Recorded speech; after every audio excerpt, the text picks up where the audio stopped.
The January 6th report. Results of the House Committee's historic 18-month investigation into what led to this unprecedented attack on American democracy.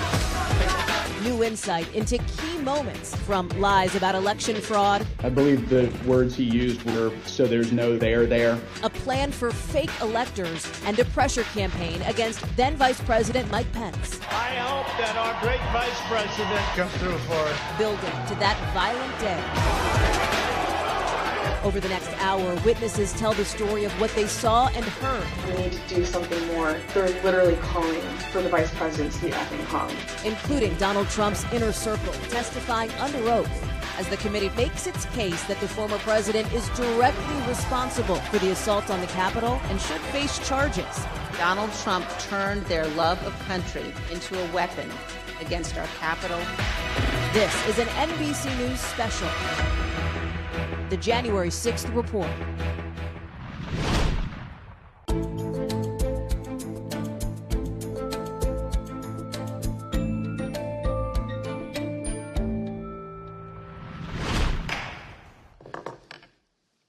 The Select Committee to investigate the January 6th attack on the United States Capitol will be in order. This morning, we'll tell the story of how Donald Trump lost an election and knew he lost an election, and as a result of his loss, decided to wage an attack on our democracy, an attack on the American people by trying to rob you of your voice in our democracy, and in doing so, lit the fuse that led to the horrific violence of January 6th, when a mob of his supporters stormed the Capitol sent by Donald Trump to stop the transfer of power. I want to start by showing a video that tells the story of what was going on in the Trump White House on election night in November of 2020. Do you remember where you were on the night of the election, November the 3rd? I was at the White House. You know where specifically over the course of that night you spent your time within the White House? There was an event that was organized in the residence, so I moved between the residence, a room sort of off the residence where some family members were. I take it the president was upstairs in the residence. He was upstairs. We were kind of on the first floor, so not upstairs. We were with mostly with Ivanka and her brothers and a couple other people who'd be coming in and out.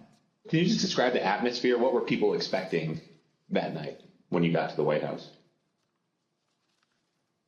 I think that there was, typically for people who show up there on election night, it's going to be a self-select, more positive environment. I think people were a little bit nervous, not knowing what was going to happen with the red wave or the red mirage as the debate was being carried out. The Fox News Decision Desk is calling Arizona for Joe Biden. That is a big get for the Biden campaign. Arizona's called. Do you remember that? I do. What do you remember happening where you were when Arizona was called? There was surprise at the call. Who was surprised? Most everyone in the room. Were you being one of them? Yes. Did that shift the atmosphere or the attitude in the White House? Completely. I remember saying that, to the best of my memory, I was saying that we should not go and declare victory until we had a better sense of the numbers. Okay. Can you be more specific about that conversation, in particular what Mayor Giuliani said, your response, and then anybody else in the room's response? I think effectively Mayor Giuliani was saying, we want it. They're stealing it from us. Where'd all the votes come from?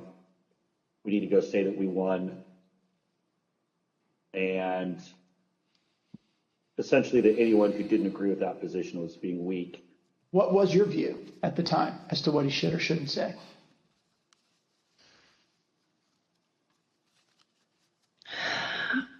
I don't know that I had a firm view as to what he should say in that circumstance.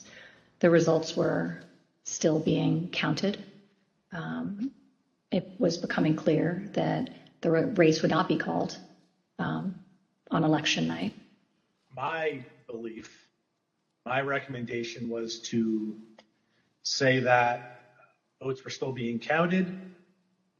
It's too early to tell, too early to call the race, but we proud of the race we ran, and we think we're in good position, and we'll have more to say about this the next day or the next day whenever we had something to say.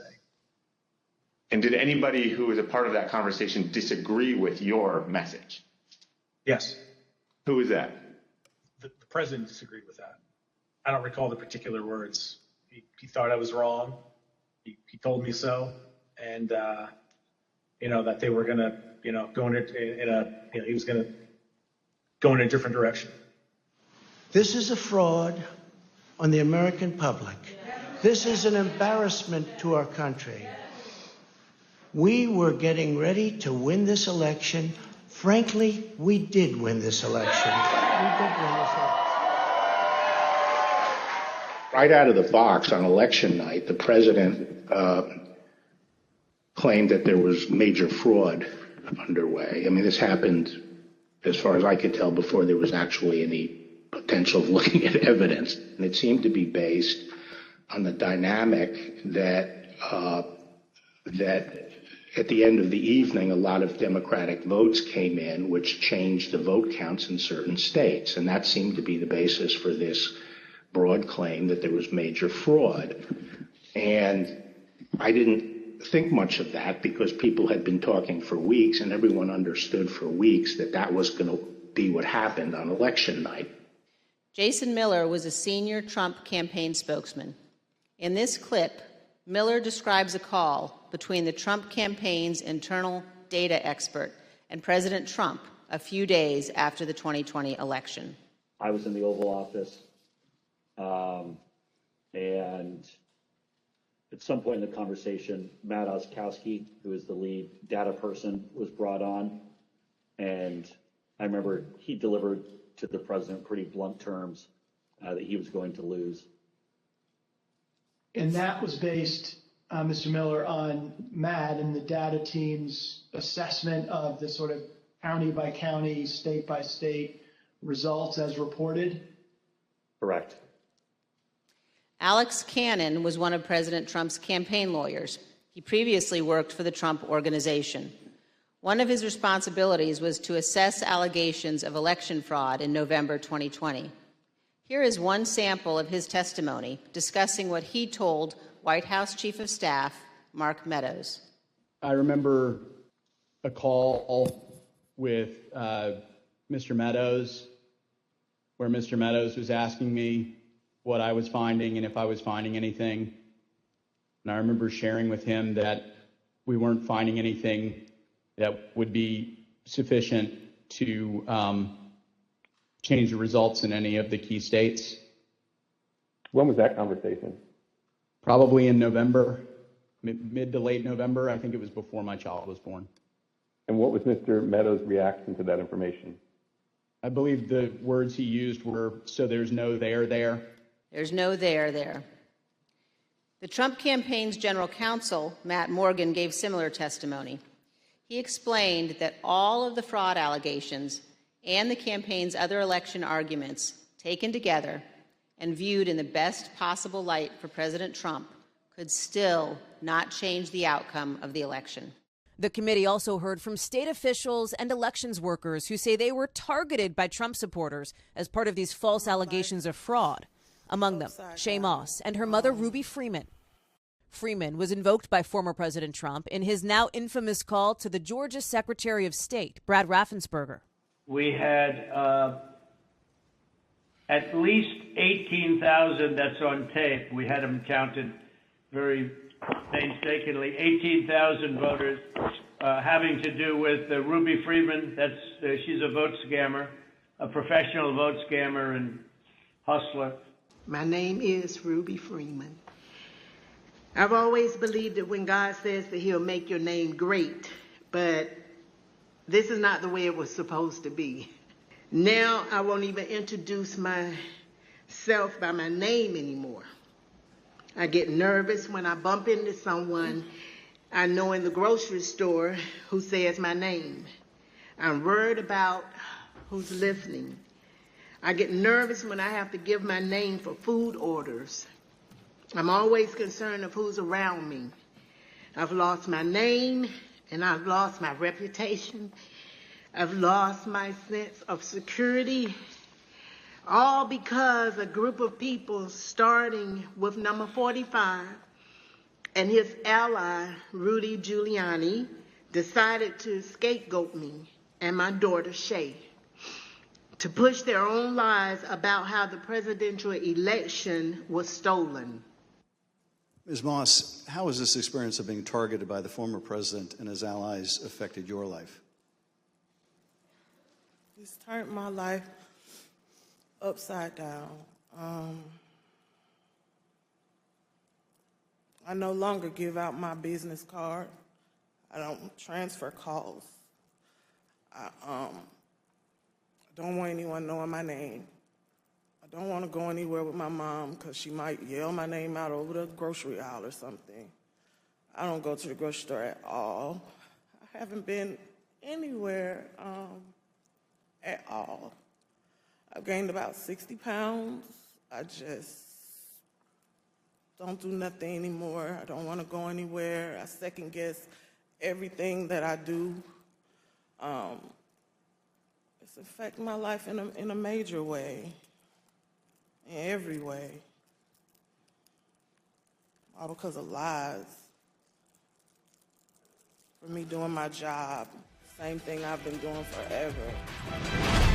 Coming up, the January 6th committee makes the case that former President Trump summoned a mob to help him stay in power. Donald Trump issued a tweet that would galvanize his followers, unleash a political firestorm, and change the course of our history as a country.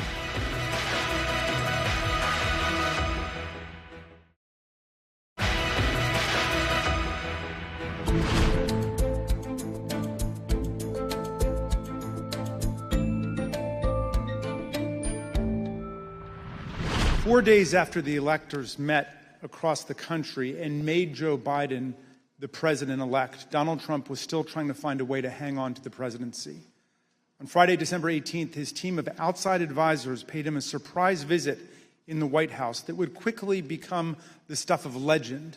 The meeting has been called unhinged, not normal, and the craziest meeting of the Trump presidency.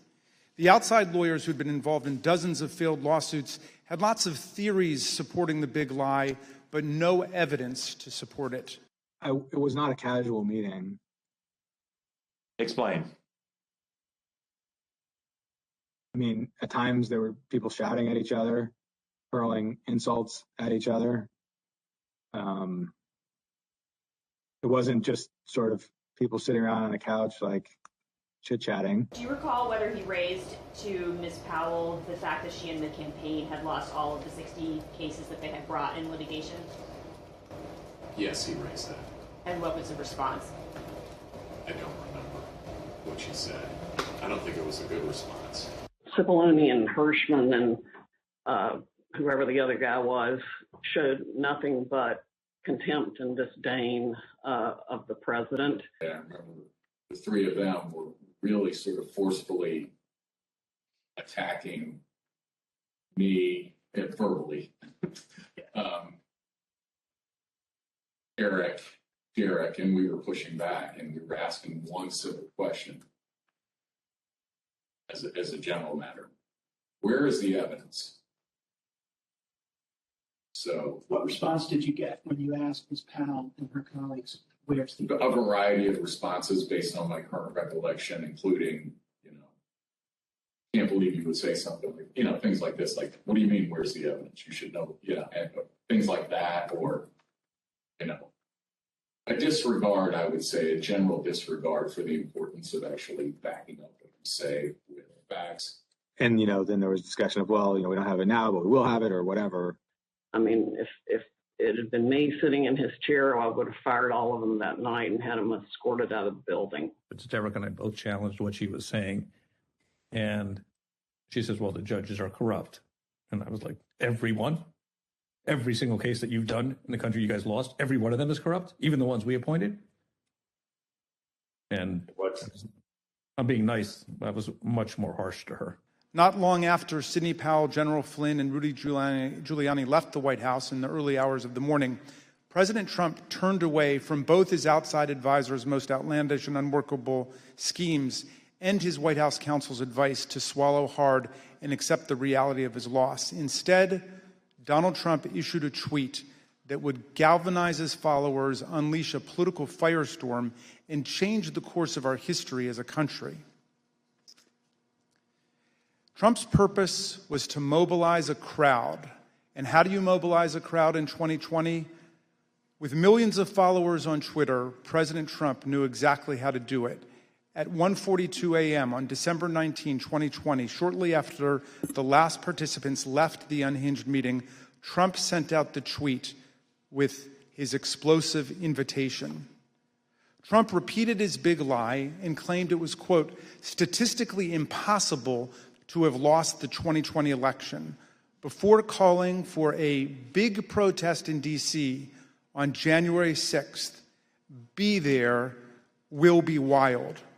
It's Saturday, December 19th. The year is 2020.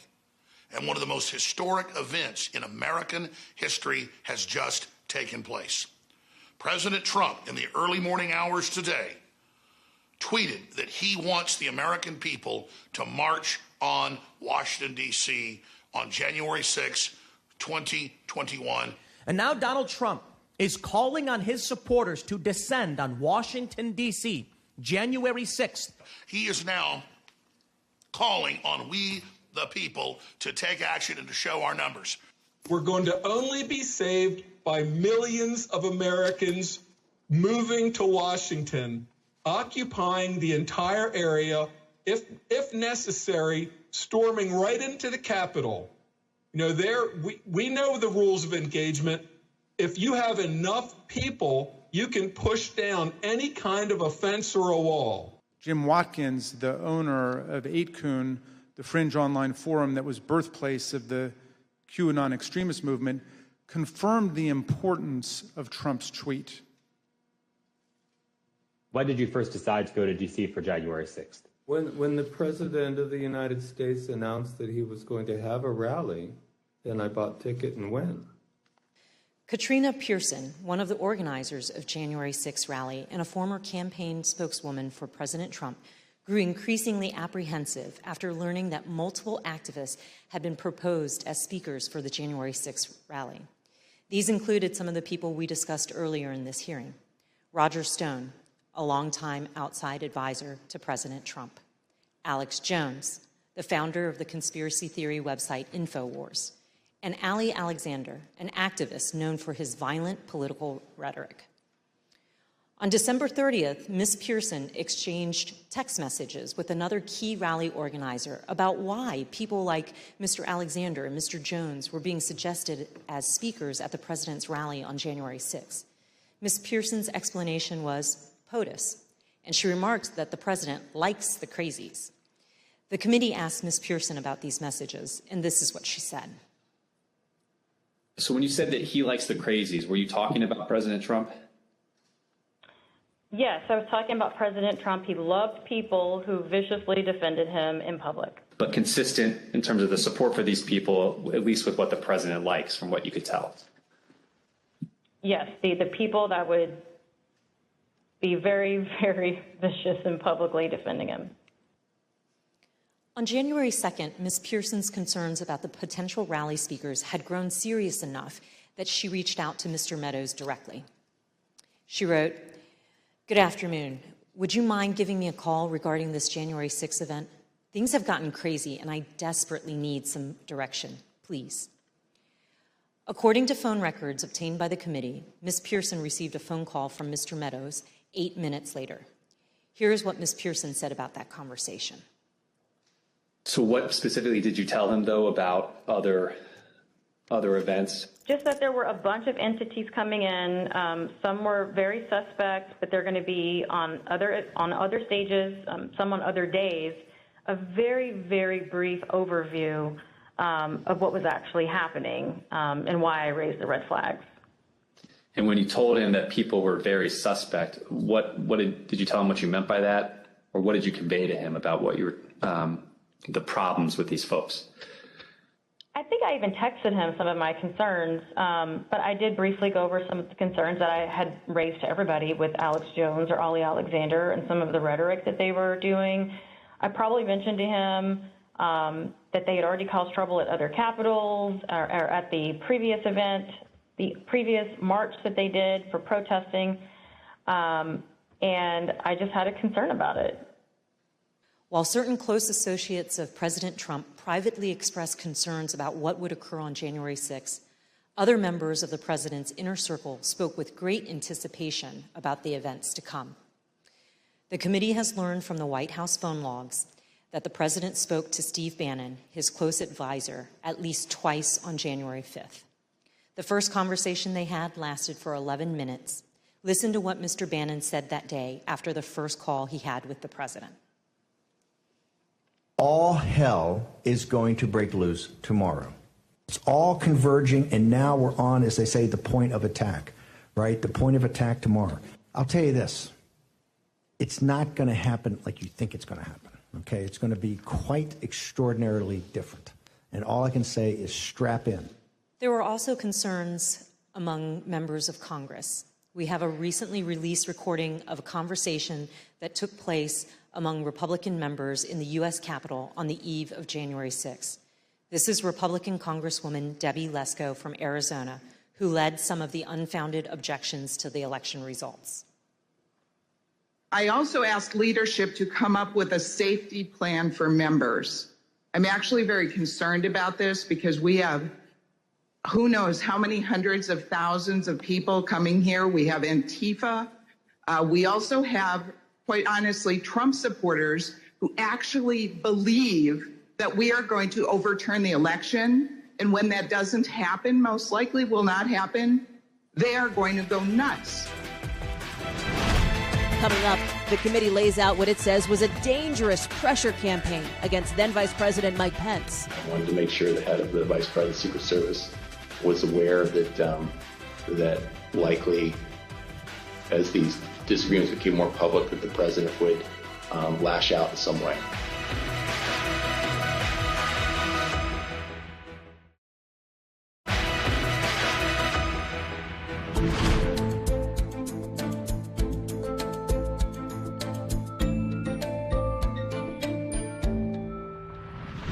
Former President Trump's multi-part plan didn't stop with the states or with the Department of Justice. It touched nearly every component of our federal system, ranging from the courts to Congress to his own Vice President, Mike Pence. In the weeks before January 6th, Mr. Trump turned to the man who had served him loyally for 4 years. He embraced an illegal scheme proposed by John Eastman and others who concocted an unfounded legal theory that the vice president could reject Joe Biden's electoral votes during the joint session. When Vice President Pence and many others, including Trump's own lawyer, John Eastman, told him correctly that former President Trump spearheaded an unprecedented campaign to coerce him to do it anyway, ultimately culminating in a dangerous threat to Mr. Pence's life on January 6th. These are the Select Committee's findings with respect to the pressure campaign against the Vice President. John Eastman admitted in advance of the 2020 election that Mike Pence could not lawfully refuse to count official electoral votes.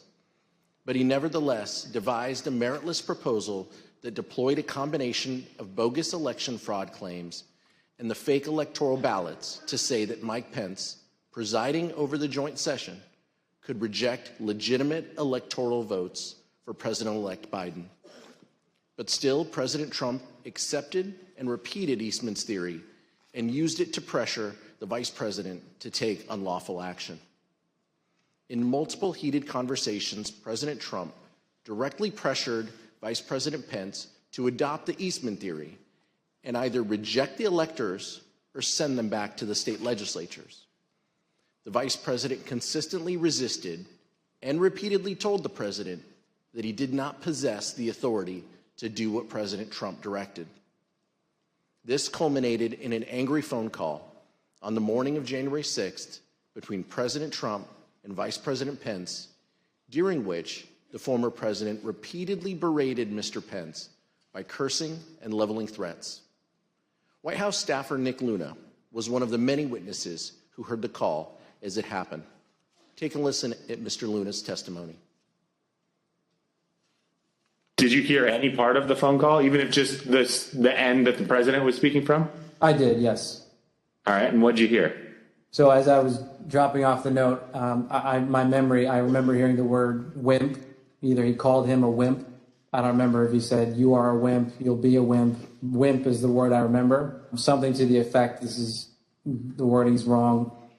I made the wrong decision 4 or 5 years ago.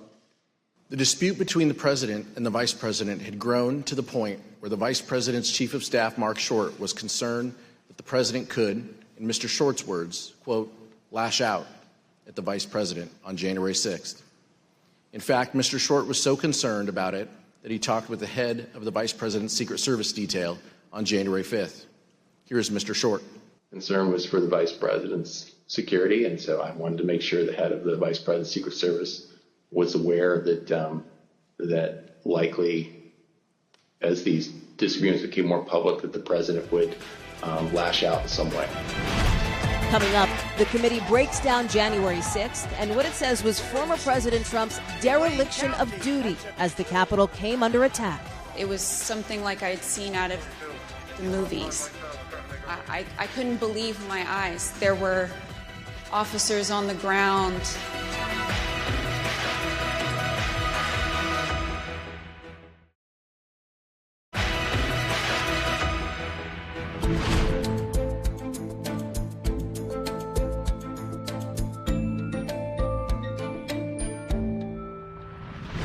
Today's witness, Ms. Cassidy Hutchinson, is another Republican and another former member of President Trump's White House staff. Today, you will hear Ms. Hutchinson relate certain firsthand observations of President Trump's conduct on January 6th. When we were in the offstage announce area tent behind the stage, he was very concerned about the shot, meaning the photograph that we would get, because the rally space wasn't full. One of the reasons, which I've previously stated, was because he wanted it to be full and for people to not feel excluded because they'd come far to watch him at the rally. And he felt the mags were at fault for not letting everybody in. But another leading reason, and likely the primary reason, is because he wanted it full and he was angry that we weren't letting people through the mags with weapons, what the Secret Service deems as weapons and our weapons. Just to be clear, Ms. Hutchinson, is it your understanding that the president wanted to take the mags away and said that the armed individuals were not there to hurt him? That's a fair assessment. I hope Mike is going to do the right thing. I hope so. I hope so. Because if Mike Pence does the right thing, we win the election. All Vice President Pence has to do is send it back to the states to recertify. And we become president, and you are the happiest people. Mike Pence is going to have to come through for us. And if he doesn't, that will be a sad day for our country. Because you'll never take back our country with weakness. You have to show strength, and you have to be strong.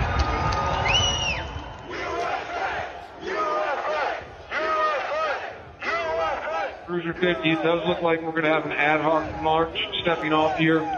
There's a crowd surge heading east. Mike Pence, I hope you're going to stand up for the good of our Constitution and for the good of our country.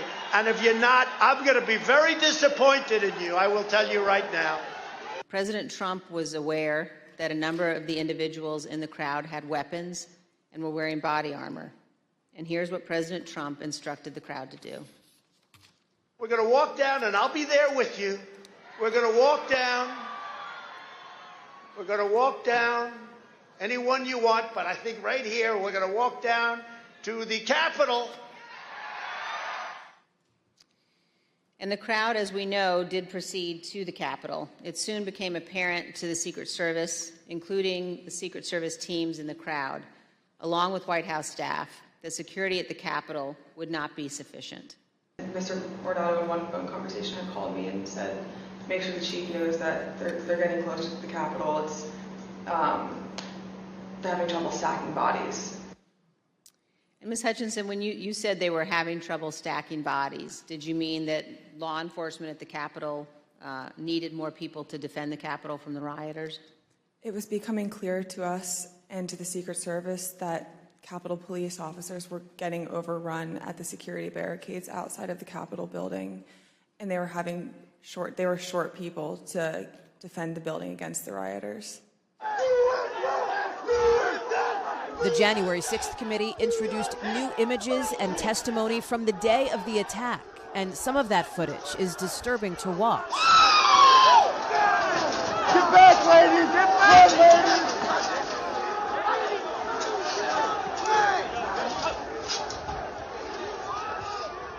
Priority. We just had protesters. East Circle, breach the line. We need backup.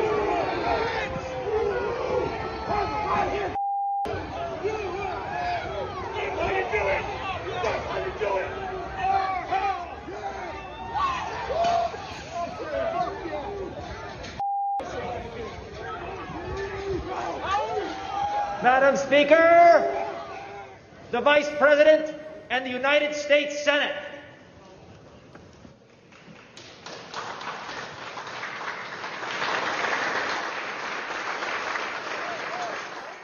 When I returned to the White House, I walked upstairs towards the Chief of Staff's office, and I noticed Mr. Ornato lingering outside of the office. Once we had made eye contact, he quickly waved me to go into his office, which was just across the hall from mine. When I went in, he shut the door, and I noticed Bobby Engel, who is the head of Mr. Trump's security detail, sitting in a chair, just looking somewhat discombobulated and a little lost.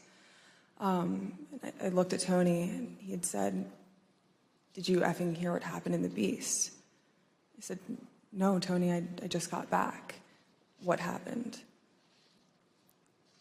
Tony proceeded to tell me that when the president got in the Beast, he was under the impression from Mr. Meadows that the off-the-record movement to the Capitol was still possible and likely to happen, but that Bobby had more information. So once the president had gotten into the vehicle with Bobby, he thought that they were going up to the Capitol, and when Bobby had relayed to him, we don't have the assets to do it, it's not secure, we're going back to the West Wing, the president had a very angry response to that. Tony described him as being irate. The president said something to the effect of, "I'm the effing president, take me up to the Capitol now." To which Bobby responded, "Sir, we have to go back to the West Wing." The president reached up towards the front of the vehicle to grab at the steering wheel. Mr. Engel grabbed his arm, said, "Sir, you need to take your hand off the steering wheel. We're going back to the West Wing. We're not going to the Capitol."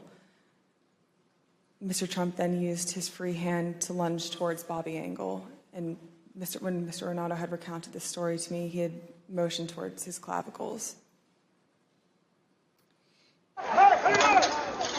We're going to give riot warnings as soon as the apparatus is here. We're going to give riot warnings. We're going to try to get compliance, but this is now effectively a riot. 49 hours declaring it a riot. Cruiser 5 to 50, be advised, Capitol Police 1 advised they're trying to breach and get into the Capitol. Yeah, copy.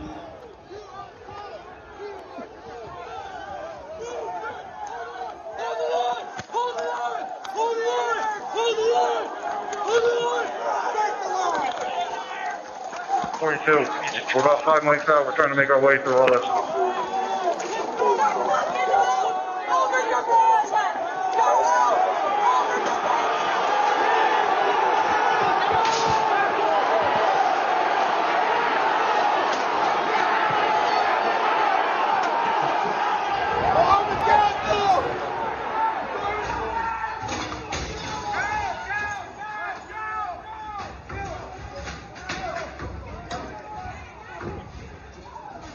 We have a breach of the Capitol. Breach of the Capitol to the upper level. Be advised, they're requesting additional resources on the east side as they've broken into that window and they're trying to kick it in. Without objection, the chair declares the House in recess pursuant to Clause 12B of Rule 1. All of a sudden, I see movement to the left of me, and I turned, and it was Officer Sicknick with his head in his hands.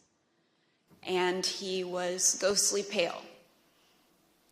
Which I figured at that point that he had been sprayed, and I was concerned. My, cop alarm bells went off, because if you get sprayed with pepper spray, you're going to turn red. He turned just about as pale as this sheet of paper. And so I looked back to see what had hit him, what had happened, and that's when I got sprayed in the eyes as well. I was taken to be decontaminated by another officer, but we didn't get the chance because we were then tear gassed. And we are going to play just a brief clip of that moment that you've just described, Officer Edwards.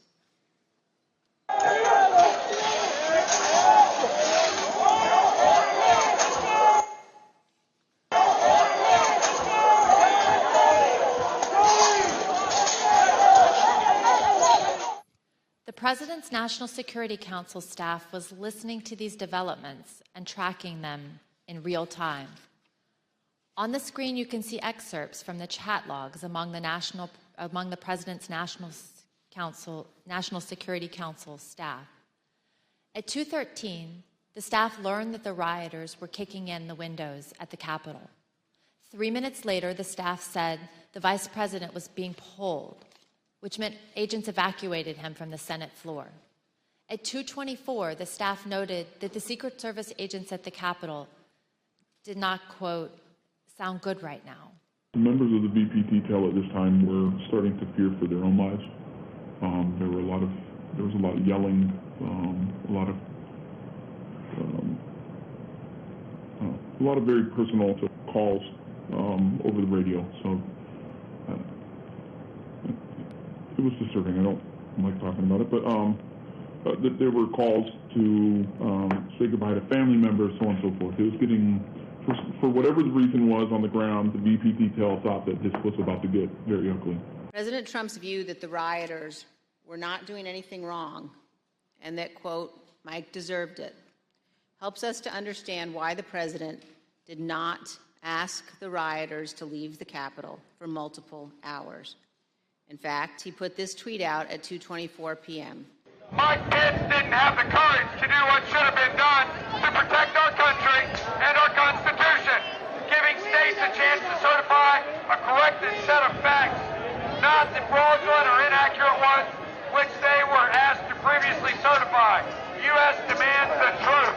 Bring out Pence! Bring out Pence! Bring out Pence!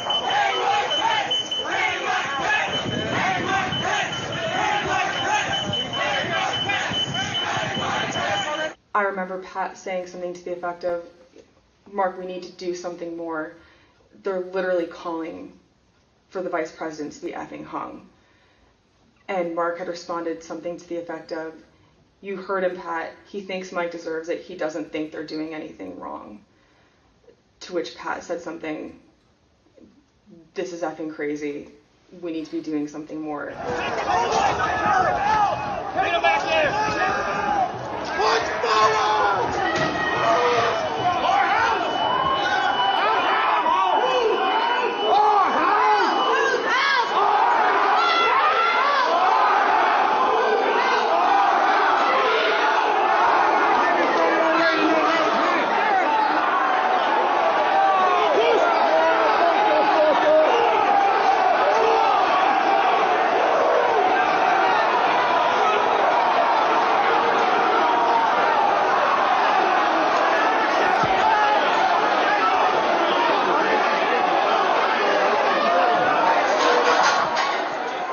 We're going to get too many. people were. Look at this vantage point, man.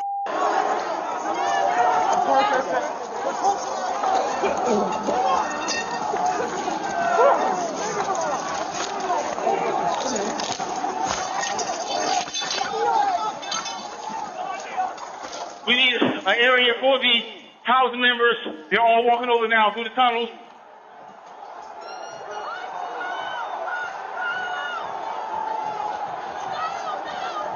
We're trying to hold the upper deck.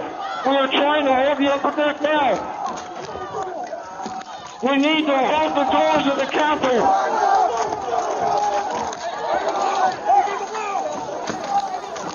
I need court support.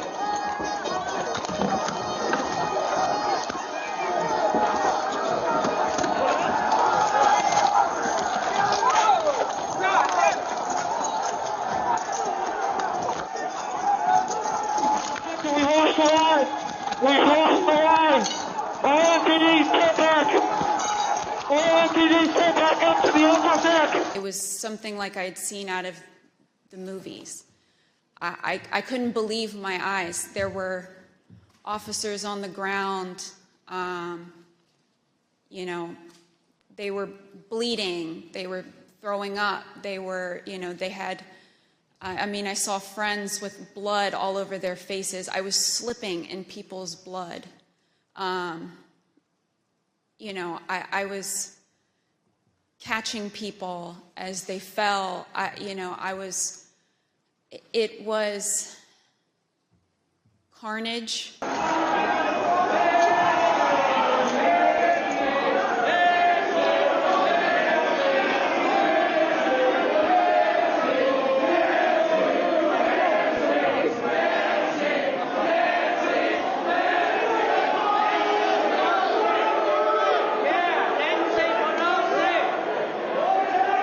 Capitol Police is going to start moving their resources inside. They're going to start the M4 officers first.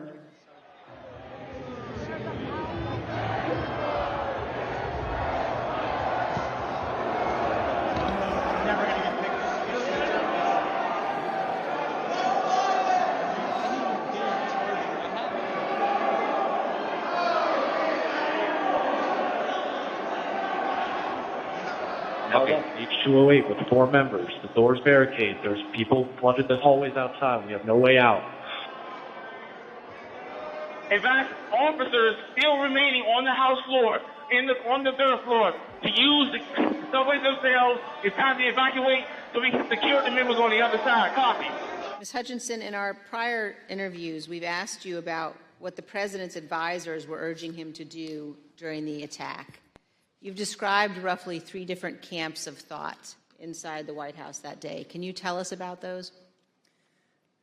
There was a group of individuals that were strongly urging him to take immediate and swift action.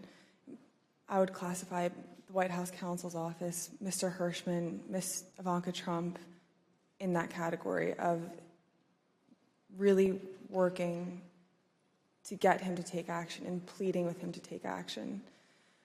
There was a more neutral group where advisors were trying to toe the line, knowing that Mr. Trump didn't necessarily want to take immediate action and condemn the riots, but knowing something needed to be done. And then there was the last group, which was deflect and blame.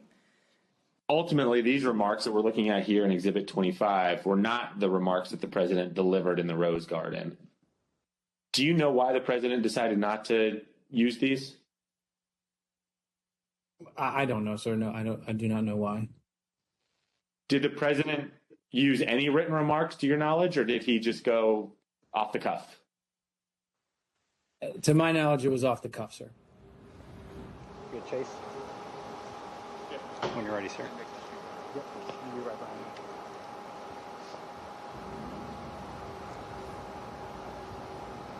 you. You tell me when. When you're ready, sir.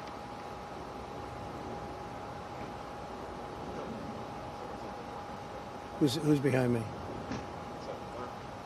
He's gone. He's gone around. We're all clear now.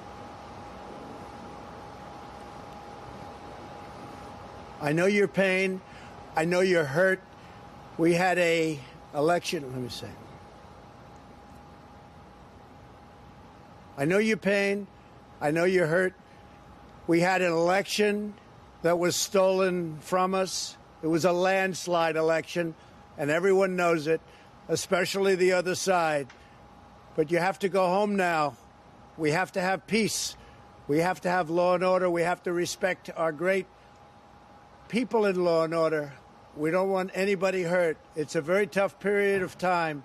There's never been a time like this where such a thing happened, where they could take it away from all of us, from me, from you, from our country. This was a fraudulent election, but we can't play into the hands of these people. We have to have peace. So go home. We love you. You're very special. You've seen what happens. You see the way others are treated that are so bad and so evil. I know how you feel. But go home and go home in peace. When I got there, basically the president just had finished filming the video, and I think he was basically retiring for the day. Was there any discussion about the president releasing a second video that day? Not that I recall. When he finished his video, I think everyone was like, day's over. People were pretty drained. Were pretty what? Drained. But we say day over. I mean, there were still people in the Capitol at that point, weren't there? There were people in the Capitol, but I believe by this stage, law enforcement, and I'd have to go back and look, but I believe law enforcement was either there or moving in or going to take charge. I just say people were emotionally drained by the time that videotape was done. Emotionally drained? At the White House? Here's what was happening at the same time at the Capitol. We warned the audience that this clip also contains strong language and violence. Hey, keep pushing, don't lose the momentum.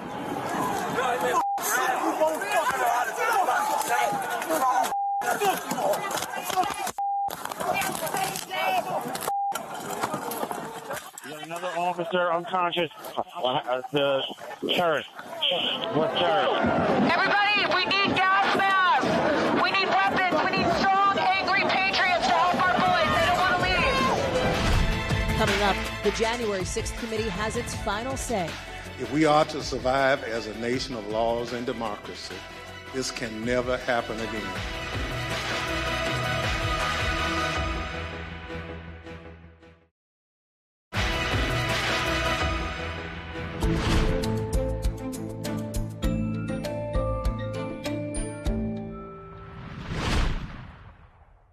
Before issuing its report, the January 6th committee held a final meeting. This committee is nearing the end of its work. But as the country, we remain in strange and uncharted waters. We've never had a president of the United States stir up a violent attempt to block the transfer of power. I believe nearly 2 years later, this is still a time of reflection and reckoning. If we are to survive as a nation of laws and democracy, this can never happen again.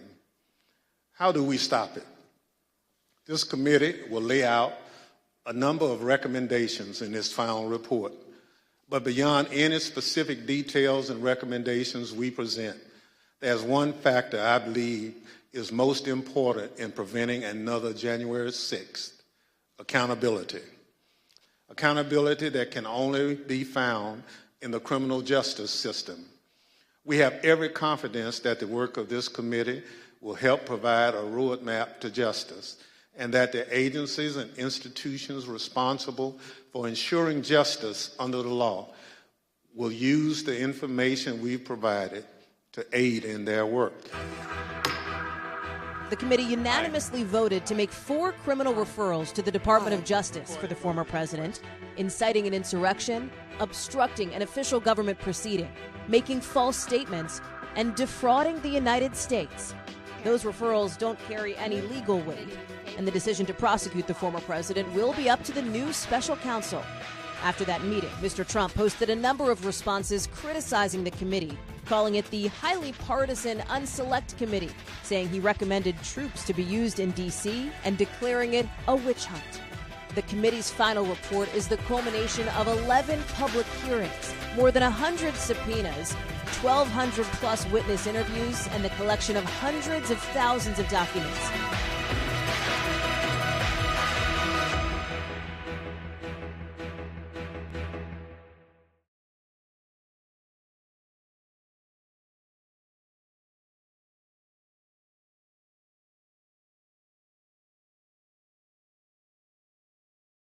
Thanks for watching our YouTube channel. Follow today's top stories and breaking news by downloading the NBC News app.